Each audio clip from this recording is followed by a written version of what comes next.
မိန်းကလေးတယောက်ဟာတေတာထက်ပိုဆိုးတဲ့ခြံတစ်ခုမှာသူမရဲ့ဘဝတစ်ခုလုံးကိုကုံဆုံးခဲ့ရပါတယ်။ဒီခြံမှာလူတွေကိုပင်လယ်ရေအောက်ထဲငုပ်ပြီးကပ်မာခွန်တွေထဲကပလဲတွေထုတ်ယူဖို့လေ့ကျင့်ပေးပါတယ်။ဒီလေ့ကျင့်မှုဟာအရန်အန္တရာယ်များလွန်းလို့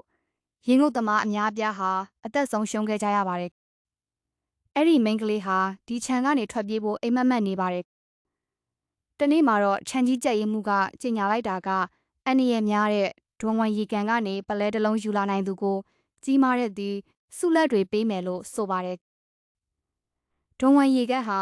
သေစေနိုင်တဲ့ပင်လယ်သက်တဝါတွေနေထိုင်ရာပင်လယ်ရဲ့အစိတ်ပိုင်းတစ်ခုဖြစ်ပြီးရောအဲ့ဒီကိုပလဲသွားရှာတဲ့သူတွေတဲကဘယ်သူမှအသက်ရှင်လျက်ပြန်မလာနိုင်ခဲ့ကြပါဘူး။အန္တရာယ်တွေရှိနေပေမဲ့လွတ်လပ်ခွင့်ကိုစာလောင်နေတဲ့ရေငုပ်သမားတချို့ဟာဒီစိန်ခေါ်မှုကိုလက်ခံခဲ့ကြပါတယ်။မိန်းကလေးတုံးမူပါဝင်ဒီရေငုပ်သမားတွေဟာဒွန်ဝန်ရေကန်စီကိုလှည့်ငံခဲ့ကြပါတယ်